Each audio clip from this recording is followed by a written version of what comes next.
नमस्कार दोस्तों, मैं हूं अर्पित और एक बार फिर से आपका स्वागत है। बिहार की राजनीति में कुर्सी कुमार के नाम से मशहूर नीतीश कुमार को लेकर मीडिया में लगातार अटकलें चल रही हैं। कभी कहा जा रहा है कि नीतीश कुमार केंद्र में मोदी सरकार से समर्थन वापस लेने वाले हैं, बिहार में तेजस्वी यादव के साथ जाकर सरकार बनाने वाले हैं, तो कभी कहा जा रहा है कि नीतीश कुमार की पार्टी टूट चुकी है और वो ऐसा कोई भी कदम उठाने की स्थिति में नहीं है। लेकिन जब से नीतीश कुमार दिल्ली गए और दिल्ली से वापस लौट कर आए हैं तो कहा जा रहा है कि नीतीश कुमार संन्यास लेने वाले हैं। लेकिन सच्चाई यही है कि ये खबर जो है वो प्लांट की गई है भारतीय जनता पार्टी की तरफ से गोदी मीडिया के द्वारा, न्यूज़ चैनल पर ही चल रही है। और अब नीतीश कुमार को संन्यास लेने की कोई ज़रूरत नहीं है, क्योंकि इंडिया गठबंधन से नीतीश कुमार की डील फाइनल हो चुकी है। जी हां दोस्तों, यही सच है। और बिहार में पिछले कुछ समय से जो राजनीतिक तूफान उठा हुआ है, अब वो समाप्त होने के कगार पे है, शांत होने के कगार पे है। इस हलचल की शुरुआत तब हुई थी जब भारतीय जनता पार्टी के स्वघोषित चाणक्य गृह मंत्री अमित शाह ने मीडिया से प्रेस कॉन्फ्रेंस में सवाल जवाब में एक सवाल का जवाब दिया था। यहां पर मीडिया ने पूछा कि क्या बीजेपी बिहार चुनाव में नीतीश के चेहरे पर चुनाव लड़ेगी। आपको बता दें कि 2025 में बिहार में विधानसभा चुनाव होने वाले हैं। इसके जवाब में अमित शाह ने कहा, यह तय करने का अधिकार भाजपा की पार्लियामेंट कमेटी और नीतीश कुमार की पार्टी का है। यानी भाजपा की पार्लियामेंट कमेटी के साथ नीतीश की पार्टी का भी है। हम सभी सहयोगी दल यह मिलकर तय करेंगे। इसे सुनते ही नीतीश कुमार की नींद उड़ गई, क्योंकि इस बयान के बहुत सारे मतलब हैं। क्योंकि जेडीयू की जो पार्टी है वो भी तय करेगी। कहा जा रहा है कि जेडीयू अब नीतीश कुमार के नियंत्रण में नहीं है, लेकिन उससे भी बढ़कर हम सभी सहयोगी दल यह तय करेंगे। इसका मतलब है कि लोजपा यानी कि चिराग पासवान की पार्टी और हम यानी कि जितिन राम मांझी की पार्टी, इन दोनों के पाले में गेंद डाल दी है। जब एनडीए के सहयोगी दल मानेंगे कि नीतीश कुमार ही हमारा चेहरा है, तभी उनके चेहरे पर लड़ा जा सकता है। जाहिर सी बात है कि भाजपा नीतीश को कुछ भी कहने की स्थिति में नहीं है, क्योंकि केंद्र की कुर्सी यानी कि प्रधानमंत्री मोदी की कुर्सी जिस बैसाखी पर टिकी हुई है वो है नीतीश कुमार। तो स्पष्ट है कि भाजपा की नीयत ठीक नहीं है, इसीलिए चिराग पासवान और जितिन राम मांझी को आगे करके उनके कंधे पर बंदूक रखी जा रही है। इसके पहले भाजपा के जो डिप्टी सीएम है बिहार में, विजय कुमार सिन्हा, इन्होंने भी कहा था कि अटल बिहारी वाजपेयी को सच्ची श्रद्धांजलि यही होगी कि हम बिहार में अपनी सरकार बनाएं। मतलब अभी जो सरकार है वो अपनी नहीं है। अपनी सरकार मतलब सिर्फ अपने दम पर बनाएं सरकार।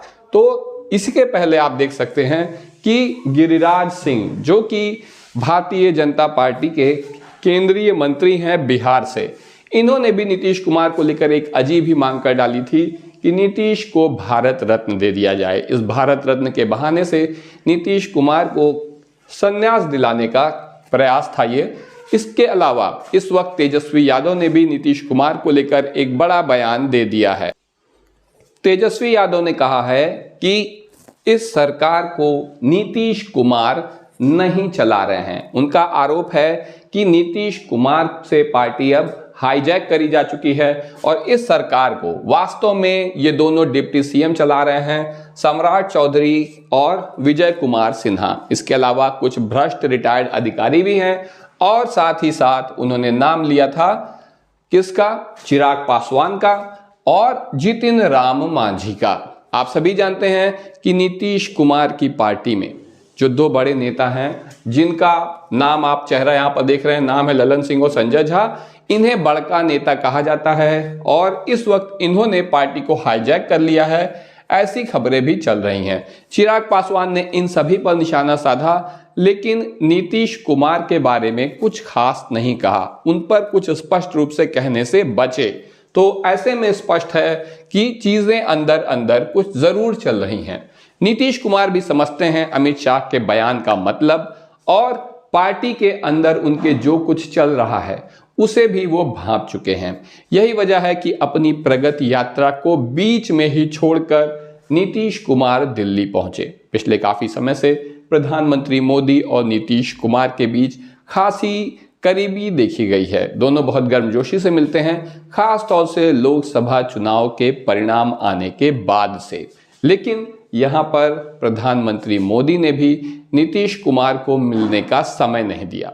हालांकि प्रधानमंत्री का कार्यक्रम बहुत व्यस्त होता है, पहले से उनसे मीटिंग तय करनी पड़ती है, लेकिन ये इतना भी मुश्किल नहीं है कि नीतीश कुमार बिहार जाएं, बिहार से दिल्ली जाएं और प्रधानमंत्री उनसे मिल ही ना सके। और मान लीजिए प्रधानमंत्री नहीं मिल पाए, बहुत व्यस्त होंगे, तो भाजपा अध्यक्ष जेपी नड्डा तो मिल ही सकते थे, लेकिन उनसे भी मुलाकात नहीं हो पाई।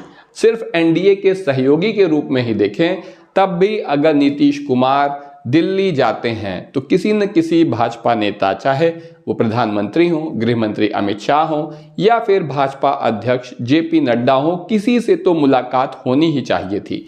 लेकिन किसी से भी मुलाकात नहीं हो सकी और 2 दिन की यात्रा पर गए नीतीश कुमार एक ही दिन में दिल्ली से वापस आ गए, बिहार लौट चुके हैं। यानी स्पष्ट है कि एनडीए में सब कुछ ठीक नहीं चल रहा है। और जब से ये वापस आए हैं तभी से ऐसा कहा जा रहा है कि भारतीय जनता पार्टी के पाले में जा चुके जेडीयू के ये दोनों बड़के नेता अब पार्टी हाईजैक कर चुके हैं। नीतीश कुमार की पार्टी अब टूट चुकी है और वो पलटी मारने की हालत में नहीं है। लग रहा है कि नीतीश कुमार के साथ कुछ वैसा ही हुआ है जैसा कि उद्धव ठाकरे के साथ हुआ था जब वो महाराष्ट्र के मुख्यमंत्री हुआ करते थे। उद्धव ठाकरे की पार्टी को जब वो मुख्यमंत्री थे, एकनाथ शिंदे की मदद से तोड़ दिया गया, मुख्यमंत्री की कुर्सी खींच ली गई और अब वैसा ही कुछ हाल नीतीश कुमार का भी होने वाला है बिहार में, ऐसा कहा जा रहा है। लेकिन सच ये है कि महाराष्ट्र और बिहार में बहुत अंतर है। नीतीश कुमार और उद्धव ठाकरे में भी बहुत अंतर है।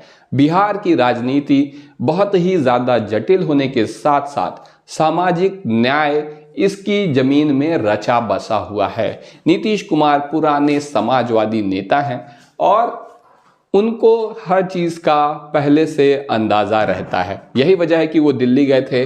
भले ही दिल्ली में प्रधानमंत्री मोदी, गृह मंत्री अमित शाह, जेपी नड्डा या किसी भी भाजपा नेता से मुलाकात नहीं हो सकी, लेकिन खबर है कि जब नीतीश कुमार मनमोहन सिंह जी के परिवार से मिलने गए थे, उनके घर पर किसी बड़े कांग्रेस के नेता से नीतीश कुमार की मुलाकात हुई थी और इस वक्त सोशल मीडिया पर कांग्रेस अध्यक्ष मल्लिकार्जुन खड़गे के साथ नीतीश कुमार की फोटो वायरल हो रही है। स्पष्ट है कि वहां पर नीतीश कुमार की मुलाकात हुई थी। वहां पर राहुल गांधी भी मौजूद थे या नहीं, ये अभी स्पष्ट रूप से नहीं कहा जा सकता है, लेकिन नीतीश की डील हो चुकी है इंडिया गठबंधन से, कांग्रेस से, और सिर्फ इंतजार है सही समय का। क्योंकि अगर अभी नीतीश पलटी मारते हैं तो आरिफ मोहम्मद खान जो कि राज्यपाल हैं बिहार के, वो राष्ट्रपति शासन लगा देंगे। और जिस तरह उपचुनाव में उत्तर प्रदेश में भाजपा ने सपा को हरा दिया, भले ही लोकसभा चुनाव में बुरी तरह हारी थी, उसी तरह प्रशासन का दुरुपयोग करके राष्ट्रपति शासन के दौरान बिहार में भाजपा खेल कर सकती है। इसीलिए नीतीश कुमार इंतजार कर रहे हैं सिर्फ सही समय का। इस बारे में आपका क्या कहना है, कमेंट सेक्शन में ज़रूर बताएं कि नीतीश कुमार की पार्टी बचेगी या टूट जाएगी। अगर चैनल पर पहली बार आए हैं तो चैनल को सब्सक्राइब करिए, वीडियो को लाइक करिए। धन्यवाद।